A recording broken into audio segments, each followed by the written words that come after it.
Planet Earth, home to over 6 billion people, all of whom have only one question on their minds. What's for dinner? This is the big world of food. I'm your host, Chef John Veronese.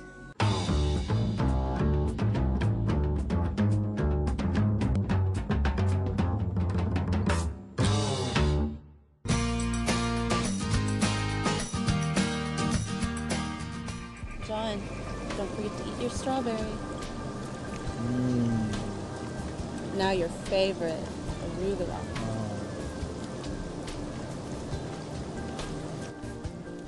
I really think these aphrodisiacs are working now.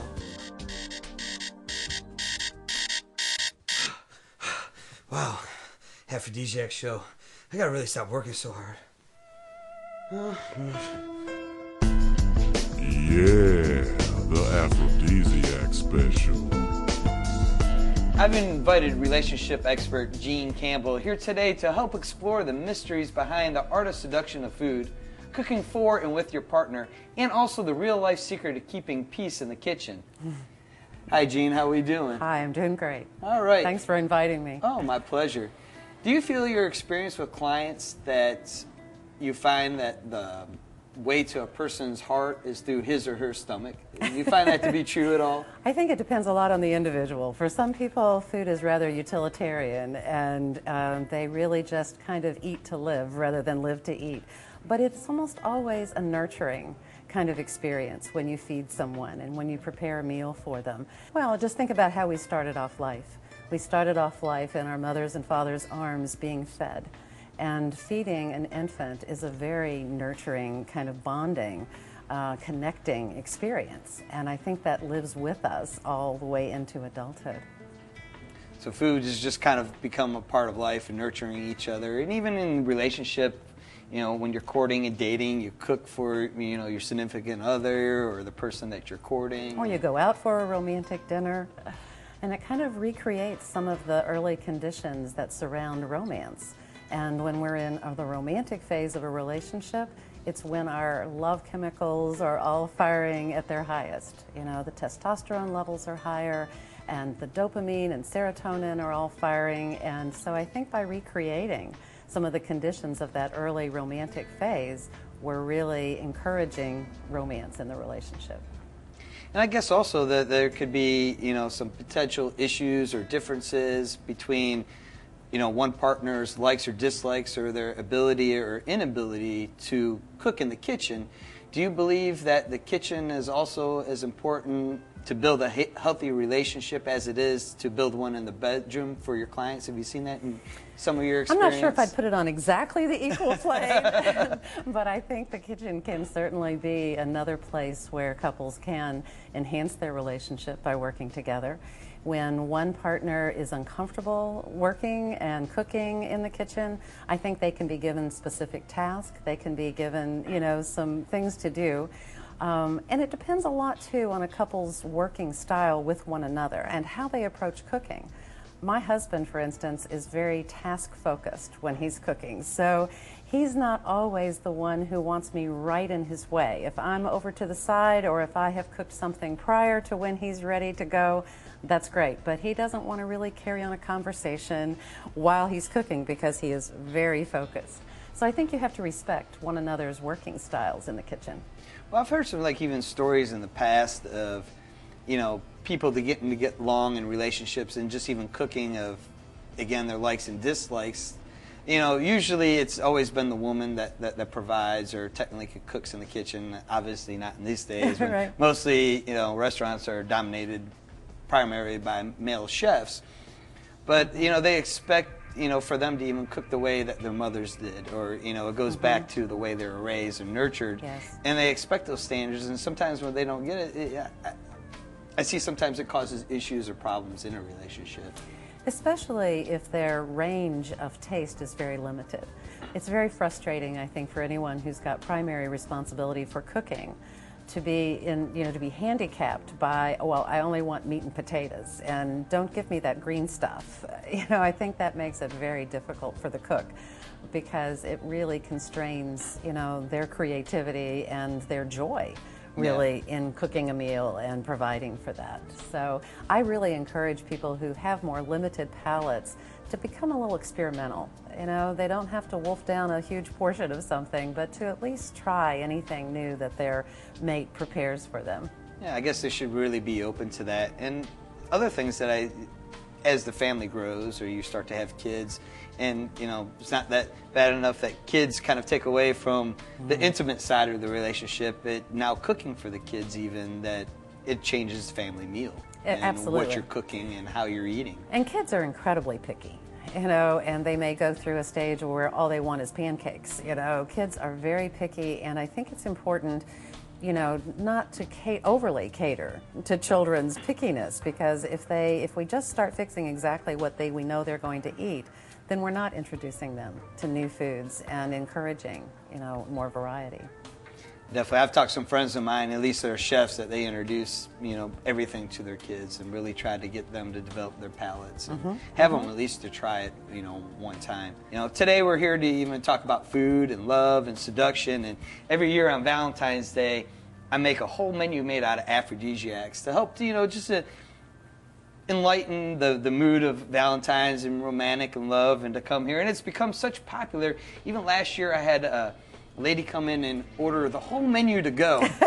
So I guess they were really planning on a romantic evening here. In home. Right. Right. And, you know, there's a lot of beliefs about, you know, certain foods that help heighten sexual drive and intimacy. And, you know, these are just some of the things that I've created here today.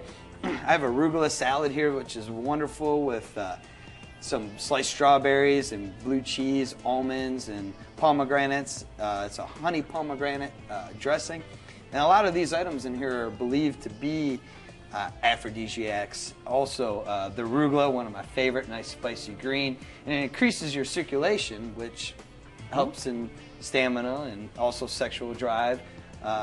Strawberries have always been considered an aphrodisiac from their color, the multiple seeds, looked as in fertility, as along with the pomegranate. And you were saying something about almonds being in it? Yes, almonds have been a symbol of fertility throughout the ages. And the almond scent is actually thought to inspire passion in women.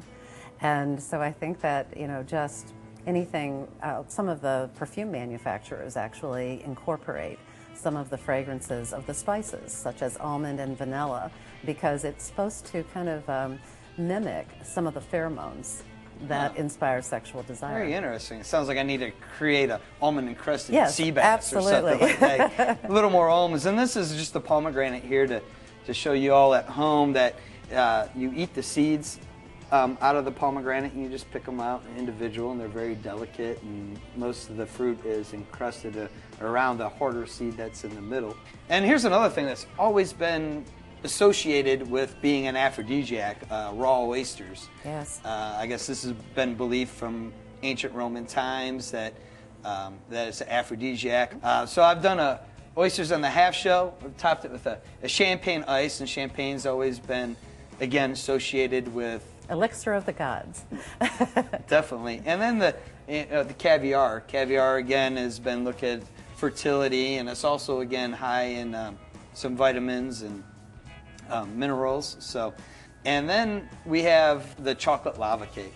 And chocolate's always been, again, associated with sex drive and love and passion. And, yes. You know, every year I kind of read up on these aphrodisiacs a little bit to see, you know, what's the aphrodisiac and why. And some very interesting things that they've been a rumor to believe that Montezuma used to drink 50 cups of chocolate a day to increase his fertility and viability, because he had a harem of 600 women. So I don't know. He needed some help. Yeah, he needs some help. I don't know if I could really drink 50 cups of chocolate, let alone 600 women. Right. But Yeah, that's a lot of chocolate, John. When we come back, we're going to talk a little more with Dr. Gene Campbell. Then we're going to learn a little bit about ginseng. With 30 years experience in the industry, I've seen the evolution of the point-of-sale system, from the early days of the handwritten checks to now the amazing Aloha system. Here at Veronese, we chose Aloha, first of all, for its exceptional service, but also its ease of use. We can split checks, even individual items. I can check sales reports, product mix reports. I can literally run the entire restaurant from this one computer. This is why Aloha is our system of choice.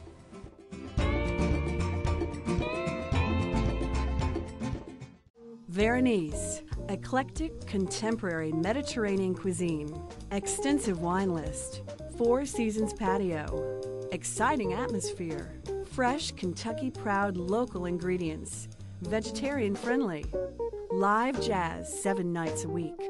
For more information, call 502-899-9904. Veronese, 2106 Historic Frankfurt Avenue. How to Buy brought to you by Kentucky Proud. Today we're here at the kitchen of Veronese to discuss the nuances of caviar, how to buy and where to buy the caviar. We're here with Angela Caprielli, the head of Kentucky Aquaculture and Agriculture. How are we doing this afternoon, Angela? Good, John. Thanks for having me. All right. Well, why don't you tell our viewers, what do we have here? What kind of caviar? Well, we've got 4 main types of caviar. We have a lumpfish caviar, which many people see quite often used in sushi and those sushi rolls. Inexpensive, readily available, easy to come by. Not a high-priced product, but a good quality And you'll product. find those in different flavors like wasabi and citrus. Yeah, it takes on flavors well. It's real versatile, very small egg size, so it's pretty versatile. The next we have a salmon caviar, bigger, lot plumper, readily available again, and pretty versatile when it comes to fairly inexpensive. Very inexpensive comparatively. The next one we have is the locally grown or processed paddlefish caviar, which is grown here in Kentucky, and it's a smaller egg. It's a little darker, high, good quality, and most people it's comparable to Acerta caviar from the Ukraine, Russia, that type of stuff. Price comparative, paddlefish caviar, way to go. When caviar really started taking off and demand got real high, we started looking at things we could produce and enter that market, and we got paddlefish caviar, which is comparable to some of the overseas stuff.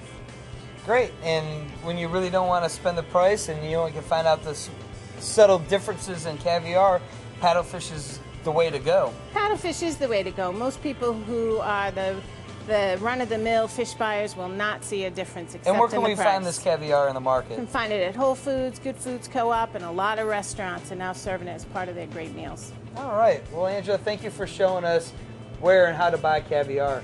Thank you. To learn more about Kentucky Proud, go to www.kyagr.com. Take your taste buds on a tour of Kentucky. It's a lot of fun. Watch Secrets of Bluegrass Chefs with host Tim Laird, Saturday nights at 10:30 on WBKI. Tune in to The Barbara Bryant Show, weekday mornings at 6:30 on WBKI, CW7.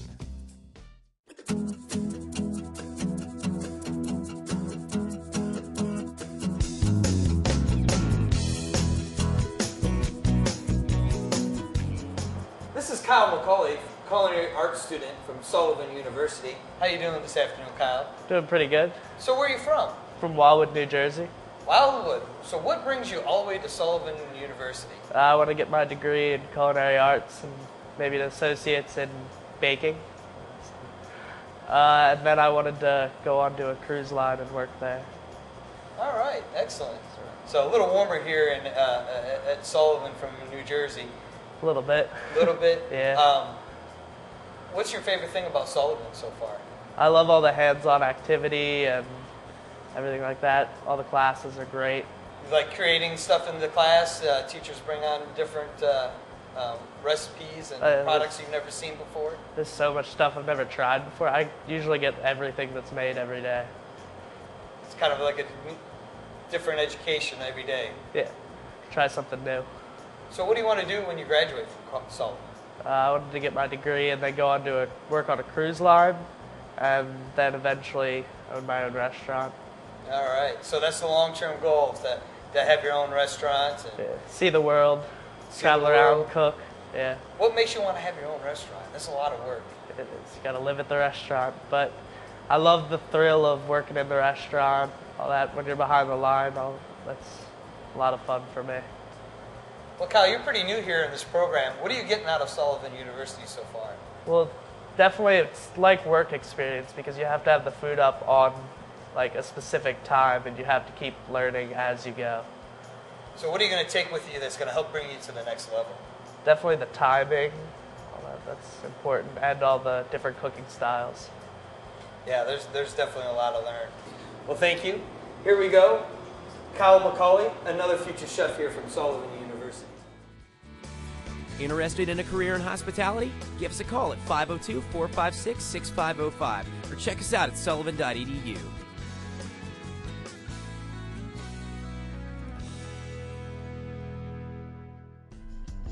Oh yeah. Welcome back to the Aphrodisiac special. We now continue with Dr. Gene Campbell. 600 women, right. but... Now, chocolate is known to contain a number of compounds, and some of those compounds actually contain things that both stimulate as well as relax. And so when you're doing both the relaxation and the stimulation, it's kind of a wonderful formula for sexual activity. Excellent. And, you know, also in your professional career that, you know, a lot of things that you probably don't base your counseling on aphrodisiacs. I'm sure these are not recommendations, but I'm sure there are some viable characteristics or qualities that these foods have to have them associated as being an aphrodisiac. How do you feel about that? Well, you know, there's little scientific evidence to really prove the aphrodisiac quality of most foods, but I think that some of it has to do with not just what it contains, but it has to do with visual and tactile type characteristics that may be associated with certain foods. And, but I also think a lot of the vitamins and minerals that are contained in these foods are ones that are very important to sexual vitality. They influence testosterone and estrogen. They also really just increase overall wellness, and whenever you increase overall wellness, you increase fertility and you increase sex drive. So I think that in ancient times, people were missing many of the vitamins and minerals that we today have in abundance. And so when you're looking at B6 and zinc and vitamin C, those are all things that are going to contribute to overall health. It's very interesting because I never really looked at it as the aphrodisiac of being essentials that are part of you that you really need and that you're looking for, and that's why these things over a period of times have become associated as being aphrodisiacs. You have certain things that are contributing, and also things that are looked at as being phallic symbols, as and carrots and bananas, and asparagus is one of the more popular aphrodisiacs as well. Where's the asparagus here? Oh, I had such a table we could be cooking, but you know, definitely on the Valentine's menu is very extensive, and when people do leave here, that you know they are excited to go home and spend some time with their loved ones. Hopefully, and, hopefully, it's set that little extra spark. And for you, the ones that are working on courting somebody, it'd be a good opportunity to bring them by, and maybe it'll help you in succeeding in that adventure there. So hopefully, some people can use some help, especially in long-term relationships where things can get a little stale and things can, you know, become a little monotonous. Introducing some novelty is one of the things that really sparks sexual desire. So I think that new foods and the new experiences are vital to keeping sexual desire alive. Well, hopefully maybe one day you can share me the secret, because I feel like there's something maybe I'm missing. Maybe it's my marriage to the restaurant, but I'm still a bachelor, and all these aphrodisiac foods, you know, may work temporary, but you know, bringing love and relationships together as a whole is, you know, a very much work in progress. And it's a very complex kind of endeavor to make a relationship work. You might want to try a little almond extract behind the ears. A new cologne, guys, almond extract. Works wonders. Well, I appreciate you coming by this afternoon. Thank you for having me. Sharing with us some of the insights of, you know, aphrodisiacs and just passion of food and cooking and love and all together. Thank you. Maybe you should have your clientele after Valentine's Day kind of send an email to you if the food's worked. All right, do you hear that? You email to bigworldoffood.com and let me know if the aphrodisiacs really lighten up your Valentine's Day. We just finished talking to Gene Campbell about healthy relationships and using aphrodisiacs, food, and spicing up your love life a little bit. And now I'm here with Larry Faith, herbalist, and he's going to share with us some of the secrets of ginseng. It's such an elusive herb and very expensive quality. I've been a chef for more than 20 years, and I had no idea this stuff was harvested and grown, even in our own backyards. How are we doing this afternoon, Larry? I'm doing fine. All right. Well, you have a wonderful display for us over here this afternoon. Why don't you explain to the viewers out here what we're looking at today? This is actually farm-grown ginseng, tame. It's really low quality. Straight roots. They don't have no wrinkles. You can tell by looking at them compared to the others. They're totally different. So there's not much value to those? No, we're up about $12, $15 a pound maybe. And they're 3 years old. They grow them 3 to 4 years old because they get too big, and they're just low quality. They grow really fast, and that's the reason. The slower ginseng grows, the more potency it's got. So what's ideal in ginseng? For years, well, Kentucky, it's got to be at least 5 years is the law. They got to be 5 years old to even harvest them. Well, these look very interesting over here. Why is this ginseng different from everything else? These are very interesting. Well, this is what they call the rare man root. If you can look at it, it's got 2 legs, 2 arms, and a head. You know, they're supposed to be worth, in China, they say, I've heard rumors, $4,000 or $5,000 a root. I've never seen much as $50, $75 for one in the United States. So they are worth something, but you just got to know the right place to sell it probably. But they are rare. I've only seen 7 in my life. Why is ginseng associated with being an aphrodisiac? Well, if you've actually took it, which I have for 2 years, took it on a daily basis at one time, it gives you so much energy, so much stamina. You're more alert, you're healthier, you're not wired up. You're not like so, excited. You're just very controllable. Right. You're just energetic. I'm energetic right now, but I'm even more energetic when I was taking the root. Chewing out a little bit of root. Yeah, I still chew on some. The reason I haven't been taking it every day now, it's worth too much money. I mean, I'm selling a $500 a pound root. Well, excellent, Larry. I really appreciate you having us out today. And again, guys, we found just something else to help spice up the love life a little bit and keep things interesting. And you mentioned my video, if you don't mind. Oh, video. Yeah, we created that video a year and a half ago, Herbalist 101. It's got a website. You can go and actually buy that. It shows 10 different plants that, other than ginseng, that you can dig and make income off of. So it's just another thing. All of those I dig myself too, and buy them. I don't just dig them; I buy them also. So I do the whole package of the roots. Excellent. Well, definitely have a very prosperous business here, and it's growing. Good luck every year. with your adventures, and thanks for having us out and sharing something so unique with us today. Well, I appreciate it. Maybe you learn more about the ginseng now. You know what types are more potent. If you ever use it, you know a little more about it now, not just going out and buying anything you see. Definitely, definitely. Well, thank you.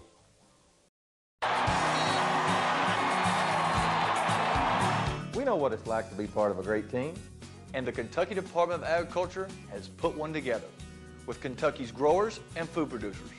Look for the Kentucky Proud symbol at your grocery store.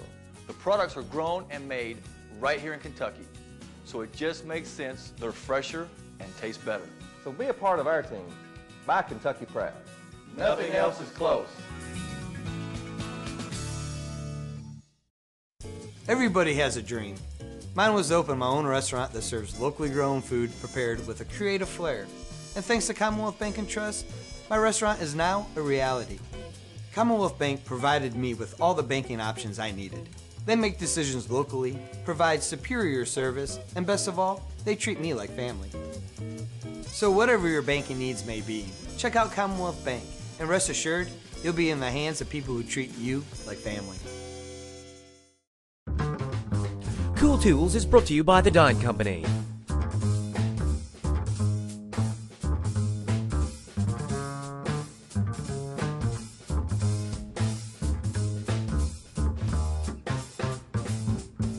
Welcome to another Cool Tools segment brought to you by the Dine Company.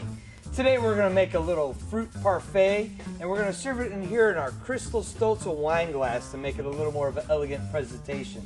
And we're going to chop some fruit here with our Dexter Velo Sure Grip knife, and it's very comfortable to use. I'm going to take a little bit of pastry cream and put it in the bottom of our Stolza wine glass. And if you don't have pastry cream, you could also use vanilla pudding or custard at the store. And we're going to add in our strawberries and bananas here. And top it off with a little bit more of the pastry cream. And then we have our brown Halco nitrogen whipper. This thing's really neat. I've just added a little bit of heavy cream and some sugar, a little nitrogen to push out the cream. And we're just going to dispense that on top. And with our little Queasy Pro grater, we're going to grate some fresh chocolate on there. And there we have it, a strawberry and banana parfait. That's just some more of the cool tools here found at the Dine Company. For all of your culinary needs, come to the Dine Company at 3110 Preston Highway or check us out at dinecompany.com.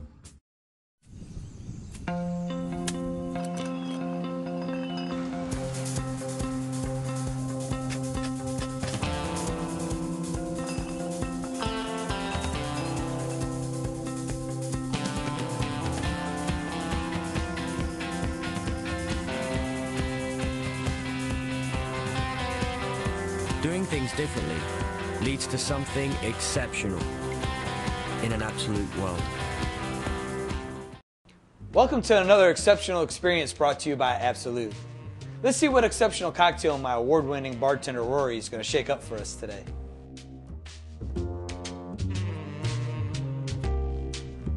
All right, so the cocktail we're doing today is called the Second Honeymoon. It's a nice little tropical drink full of aphrodisiacs. Maybe conjure up some of those feelings we had on our first honeymoon. What we're going to do is we're going to start with a little bit of vanilla, just half the bean. Pull out a little bit of the vanilla. We're going to use a little cardamom. Going to give it a nice little spice. About a handful of mango diced. We're going to use 2 lychee fruits. And a little bit of candied ginger. We're going to muddle this all together. By muddling, I just mean taking your mortar here and just kind of releasing all the juices, getting everything mixed together. Going to move on to a little simple syrup. Just sweeten it up for us. Going to use about 1 ounce of mango. And then 1 ounce of absolute vanilla. Get a little scoop of ice. Get everything mixed up real nice.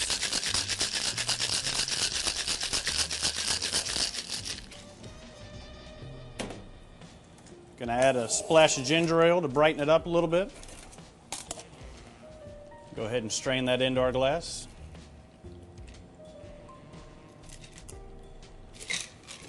Gonna finish this by taking our lychee fruit and a little bit of mango marmalade. Stuff it in there. Finish that with a little bit of candied ginger. It's going to give it a nice little spice, a little pep. I'm going to go ahead and skewer that all the way down. Now that is an exceptional cocktail.